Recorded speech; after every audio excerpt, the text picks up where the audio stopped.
Why would you do this to a grandma? Why would you do this to a grandma? Why would you do this? I wonder exactly how Barbara Boxer said it as she was being robbed by a child in Oakland. For those that aren't familiar, Barbara Boxer is the former California senator. She's a Democrat, and she wants to know why she was robbed by a child. Well, you need only look at your tenure and the policies that Democrats have put in place to understand why it is that a child would be robbing you. Across this country, crime is going up, mostly due to Democrat policies. We've seen the data from the past few years. It's mostly the Democrat cities. Actually, I'm sorry. It is all the Democrat-run cities where all the crime is. The funny thing about this is the left often says, you're just referring to all of the biggest cities which are run by Democrats, which is a spurious correlation. What is the fact that the biggest cities being run by Democrats have to do with anything? There are smaller cities that aren't run by Democrats that don't have the same level of crime per capita. All of the big cities do tend to be run by Democrats, but what does that have to do with the fact that they have high crime per capita? I'm not talking about overall crime. Obviously, New York will have more muggings because New York has more people. No, I'm talking about per capita. And these Democrats don't seem to care, but I'll tell you this. The political establishment, the media establishment, they are starting to take notice. They know the regular Americans are upset over crime. In New York, Eric Adams, who was a moderate, he is a former cop, he wins. Why? For all of the posturing and the absurd wokeness and the stupid DAs that have been elected, people are now starting to realize, hey, wait a minute, crime's a bad thing. But these people vote in the Democrats. Eric Adams, great, he's a moderate, he's still a Democrat. And what that means is, the title of the party title is relatively meaningless to a certain degree, but you know that there's going to be a correlation there that isn't spurious at best, that you're going to have someone who is likely to lean in a certain direction or be pressured by other party members. And so he may be more tough on crime, but is he actually tough on crime? Probably not. Now, he'll be more defensive of cops because he was a cop. But I can imagine he's going to fall into the same traps where activists scream in his face. Plus, you've got the district attorneys, the ones who are cutting these people loose. And that's the real problem. We've actually seen in Chicago, I believe in Chicago, they're saying the courts keep letting these people go. So it doesn't matter what the cops do. You voted for these progressive district attorneys. This is what happens. Surprise, surprise, Ms. Boxer. Here's what you get. Former U.S. Senator Barbara Boxer was assaulted and robbed of her cell phone on Monday in Oakland, California.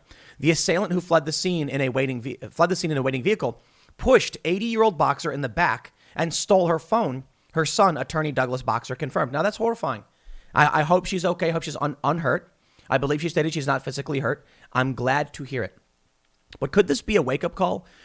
Oakland. Oakland is like really close to Berkeley. This is the place where people are putting up signs on their window, terrified of the far left. A tweet published on Boxer's verified account said she is thankful that she was not seriously injured. Oakland police said a robbery occurred around 1:15 p.m. local time in the Jack London Square neighborhood near the 300 block of 3rd Street. So here's a tweet. Earlier today, former Senator Barbara Boxer was assaulted in the Jack London Square neighborhood of Oakland. The assailant pushed her in the back, stole her cell phone, and jumped in a waiting car.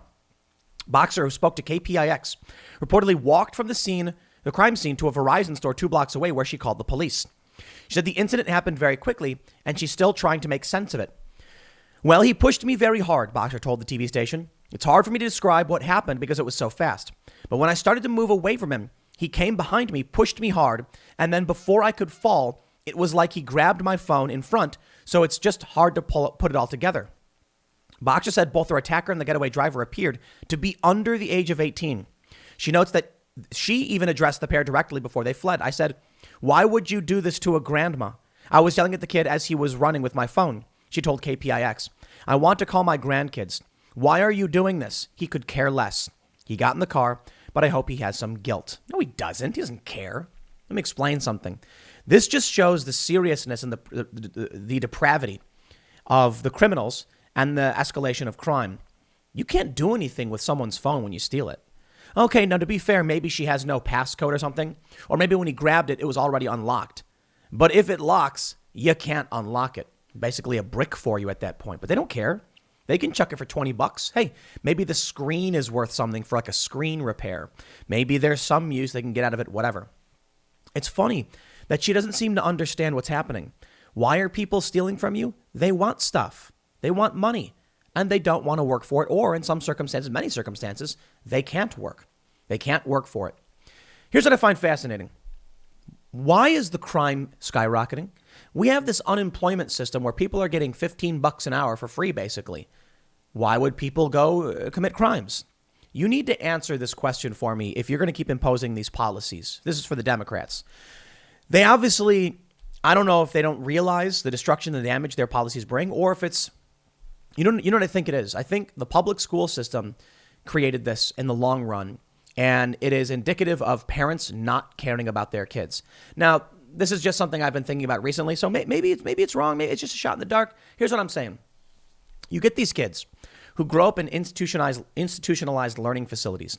They're not given the values from their parents. They don't understand the value of hard work. They understand the value of being told what to do by the authority figure in their school. Food is provided for them at the allotted time, and that's it. They wake up, they go to school, they're told what to do. They say, oh, now it's time to eat. They go eat. There's someone there, the food's made, they don't know where it came from. These people going to public schools, they grow up, they become Democrats who continually vote for this system based upon it must already exist and someone else will do it for me. That's the problem. If you look back at how we raised kids before the advent of public schools, it wasn't I'll completely like this, but it was more communal. And I think this has a lot to do with the size of our society, of our civilization. We got too many people. Back then, yeah, we had schoolhouses. But even before then, kids would watch their parents work. They would learn from the parents and other adults. And so they grew up understanding you got to work hard, especially when you had to farm. You'd wake up at the crack of dawn.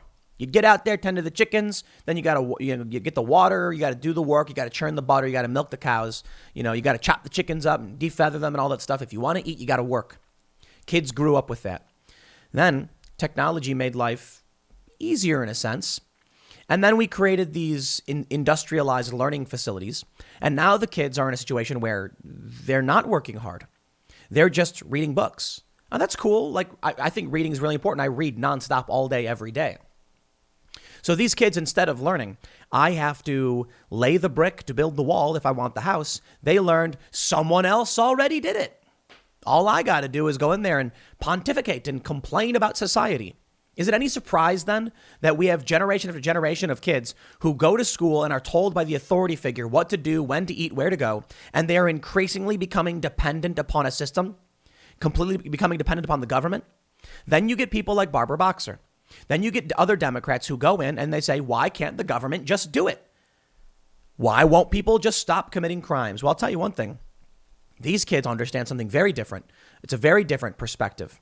I don't know where the perspective of crime comes from, but I'll tell you this. They've realized y'all won't do anything to stop them. And that's the reality. The Democrats have been changing the rules in these cities. They've been, these progressive district attorneys have been coming in and cutting people loose. And now they're trying to blame guns. From the National Review, Democrats try to blame guns for the crime surge caused by liberal policies. A crime wave is gripping American cities. And the left, in the wake of a ruinous series of radical criminal justice reforms, needs scapegoats. As Kevin Williamson has explained, much of this can be traced back to ridiculous city ordinances, such as the abolition of cash bail in some major cities. But glossing over such decisions, major news outlets and politicians have instead taken to describing the problem as an issue of gun violence. There's a reason for this. So long as they maintain this account, the left can avoid responsibility, even with their policy fingerprints all over the crime scenes. Yeah, that's an interesting one, cash bail. And there's challenges here. I think this is the wrong argument. I think cash bail is wrong. You are innocent until proven guilty. I do not believe the government should be holding you in jail simply because you can't afford to get out. However, I do believe the judge should have the discretion to remand bail or to remand you into custody so that you don't get to leave at all. If you are caught by a cop and they have serious evidence and they go to the judge and say, look, we caught this guy. We have photos showing he did it. Of course, we need a trial to prove his guilt. But for the time being, awaiting trial, we think he is a risk, a flight risk or otherwise. Cash bail to me it's supposed to be this medium range where it's like, OK, well, we can't prove you did it just yet. We think we can. So we're going to charge you, but we want to create an incentive for you not to flee. So give us a bunch of money. That way you won't go anywhere. It doesn't really make all that much sense if your bail is like $100 or $200 because people would flee and wouldn't care about $200. No, it just means that if you're poor, you can't get out of jail, even if you're innocent. I don't like that system. I think the judge needs to be able to have the discretion to say, we do think you're a risk to society, so we're going to temporarily detain you. That's due process. But it's a challenge, innocent until proven guilty. So does that lead to more crime? In this instance, I think the answer is yes, because they've gone above and beyond what the system actually needs. What I mean is they've basically said, you know what, we're going to let everybody out no matter what, except for violent offenders. So now you get people who shoplift who just keep leaving and go and committing more crimes. Now, we don't want violent offenders, this person who attacked Barbara Boxer, to be let go. But you've got this systematic approach to things where someone might have an interesting idea like we shouldn't hold people, that we can't prove are guilty in lieu of cash bail because they might be poor. It's an interesting idea. So then they say, okay, release. Whoa. There's maybe a different system we can do, like maybe house arrest, maybe ankle monitors or something like that. Maybe we say this: your bail will be set at $500 cash or ankle monitor. How does that sound? You can go home, you can continue to work, but we're going to have an ankle monitor on you, and we're going to watch you to prevent you from committing more crimes. And if you commit another, then you will be remanded. That's maybe a solution. I don't know. I'm not going to pretend to have all the answers, but I can say it's interesting that it's the Democrat-run cities that are in the top 10 crimes of crime per capita, and now they're trying to blame guns for it. Yeah, people do use guns to commit crimes. But why are crimes skyrocketing? I think the real issue, for the most part, is that Democrat policies have created serious strains in these areas, and people have become increasingly desperate. Poverty breeds crime. If you continually tell people that you will become dependent upon the state, how are they supposed to succeed? If you continually tell people that they can't succeed because of their race, then they'll just say, okay, then I'll take what I want. It's really obvious, isn't it? If you get two little kids and you go to one of them, and you say, you can be anything you want to be if you work hard enough. They'll say, I better work hard enough. You say, you may be dealt a bad hand in life, but you can play those cards right and succeed. And say, okay, I'll figure it out. You go to the other kid and say, you'll never be successful. You'll never be successful because the system hates you. It's racist. And you know what? You're poor. So too bad. Tough luck. Well, that person says, no matter what I do, I'm not going to succeed. I'll just take what I want. I do think that critical race applied principles can be fodder for crime. Telling these kids they'll never succeed, then why bother working hard? They'll go out and say, then I might as well just take what I want. Not only that, they'll justify it based on race. That's the creepy thing about this. NPR, rising violent crime is likely to present a political challenge for Democrats in 2022. That's right. And you know what? So be it. They're all starting to recognize this. I love it. Here's NPR saying it. Here's The Atlantic downplaying crime as a disaster for progressives. Dan Bongino says Democrat Party stands for anti-work and high crime policies people are starting to recognize. From the Washington Post, Democrats must control the crime narrative before it controls them. This one is my favorite. Don't actually deal with the crime. Don't improve your neighborhoods. Just control the narrative. If this does not explain to you how the left, the establishment left in this country operates, I don't know what else to tell you. Instead of solving for crime, instead of stopping the crime, instead of electing sound politicians and getting rid of these DAs who are cutting people loose, they just say, control the narrative. Bravo. Well, at least they're saying the quiet part loud, I suppose. Over in Chicago, Chicago's top cop blames crime wave on courts for releasing violent offenders. Police Superintendent David Brown said violent offenders need top consequences in the city's courts.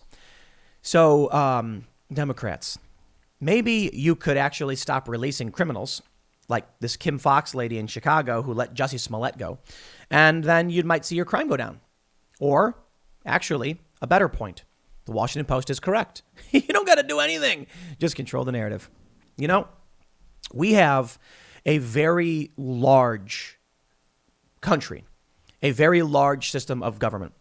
And so you end up with, it's very hard to track things.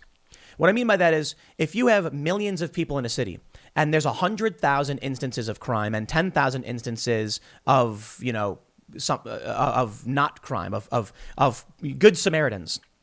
You need only hear one of each of the story, and then you can't tell which one is more or less, right?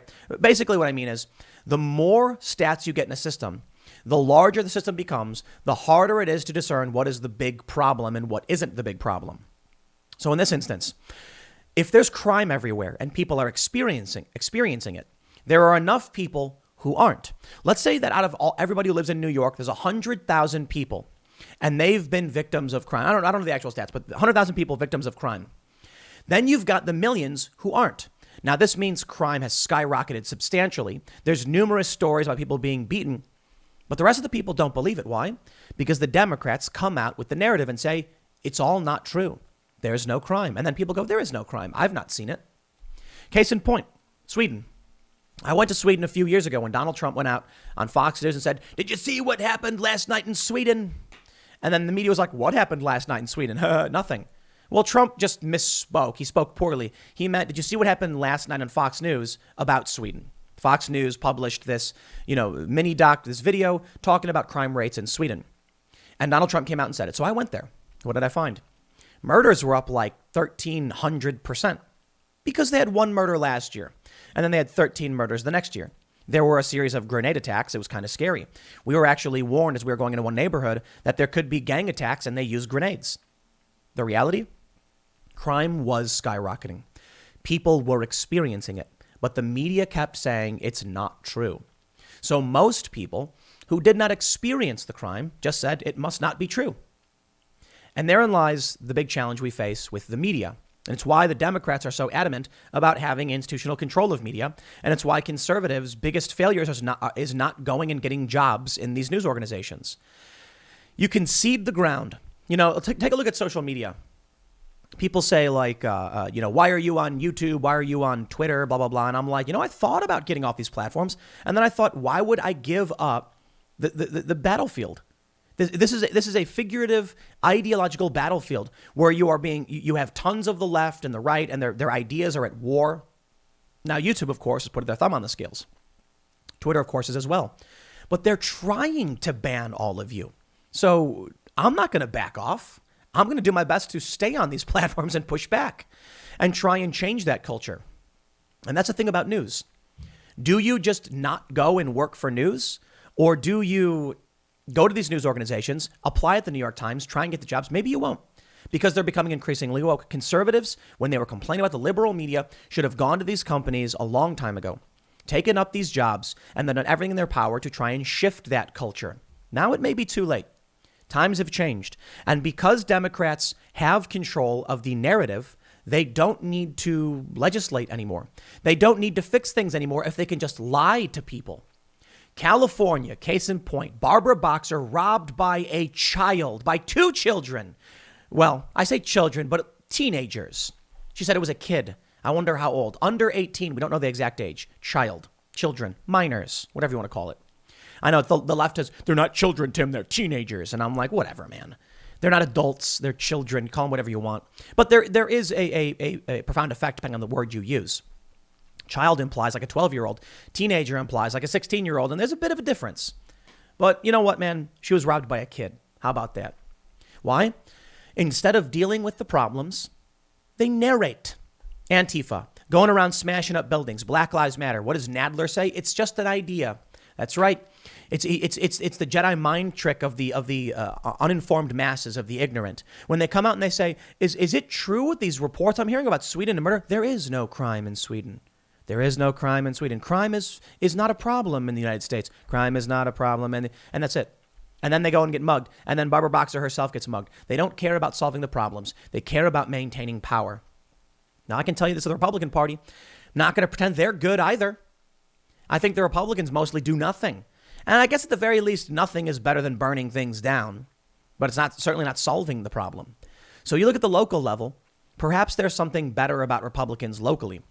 I'll tell you one thing. Culture is everything. And the problem we face in this country is not a political one. It is a cultural one. It is cultural in the sense that you have people who commit crimes and don't care. You have politicians that are willing to steal the fine china from the Titanic as it sinks. They're not actually trying to solve any of these problems because they feel the problems it's too far gone. Culture is the issue. Why is it that the DAs are not arresting these people? Cultural issues. The TV says X. The big corporation says Y. We're not going to arrest these people because you know what might happen? We are going to get smeared and attacked and accused of all these things, and we don't want to. Society has dictated. It's mob rule. That's where we're at. And I find that, I don't know, kind of sad. But you know what? People say it's all negativity and it's all pessimistic. And I'm like, no. You can make it negative, or you can recognize the positive in that by identifying the problem, we're on the first path towards solving it. I'm not here to sit here and say, oh, woe is me, and oh, look at these things. I'm here to say, look what they're doing. Now we know what to strategize for because we are in this culture war. We didn't choose to be here. Some of us did, I suppose, because, well, technically you can just leave and just go plug your ears and play video games all day. But the culture war came to us. It happened. And we started to say, you know what? We're going to push back on this. We're in it. It's not pessimistic to realize it. It's actually a positive to identify what we can change to fix these problems. So what can we change? We need culture. We need to build culture and inspire people and say no to certain things. If people like me and you didn't exist saying no, then it would be 10 times worse. Now, we may be seeing with like the Chauvin trial, with the Gardner case, and potentially with Rittenhouse, there's going to be some lopsided juries and prosecution, which means we need to build media. We need to build culture. We need to inspire people, and we need people to come out and say what is right and what is wrong. You need to stand up for what you believe in and speak your mind. The left certainly does. They control the narrative. Got to gain control of that narrative. You got to get more big corporations to say no to cancel culture and wokeness and critical race applied principles. And so that's what we're doing with TimCastcom. That's why we are working hard every single day. Technically, I have no days off. Oh, you might say, Tim, you don't produce the podcast on the weekends. We produce the vlog on the weekends. I used to do work on the weekends. I used to do this show on the weekends because I enjoy talking about these things. Why did I stop? Because I want to make sure we're dedicating time to solutions, not just complaining about the problems. So I can sit here and talk negative, and people said, Tim, why don't you ever say good things? And I'm like, well, is doing a video where I ignore the problem going to solve the problem? No. If I came out and said a dog today saved his owner from a flood, that's not going to solve the problem. It's just going to not engage with it. What will solve the problem? Building culture. So on the weekends now, I'm focused on getting the vlog done. So that means we can do something where it's like we go out to eat, we make jokes, we play video games, we're skateboarding, so that we can inspire young people to want to have a good time, be involved, and see the success and the joy. I think one of the biggest problems with conservatives is they're often having these events where they complain about what the left is doing while the left is creating all the culture and inspiring all the young people. Well, we're going to make music. We hired a composer. We're going to do movies. We're going to be hiring producers. We're doing new podcast shows soon to begin. And so we're working on all of it. And we're going to do our best to not just identify the problems, tell people how they can fight back and be aware of these things, but then also, it may be ignoring the problem in a certain sense. I could certainly make a video where I'm like, breaking news, dog saves owner from flood. Is that going to inspire a young person? Not so much. It's a fun story. But what if we take some electric bikes and do backflips? Then you're going to see kids being like, wow, that's so cool. I'm going to do that. And what's that? We got a Gadsden flag hanging up in the skate park. That's what I think is important. Then the kids can be like, what is that symbol? What does it mean? It means freedom. It means libertarianism. Little L. Don't tread on me. I'll leave it there. Barbara Boxer, I hope she's all right. But you guys, the Democrats need to recognize the crime waves that they are responsible for. Next segment's coming up on this channel at 1 p.m. Thanks for hanging out, and I'll see you all then.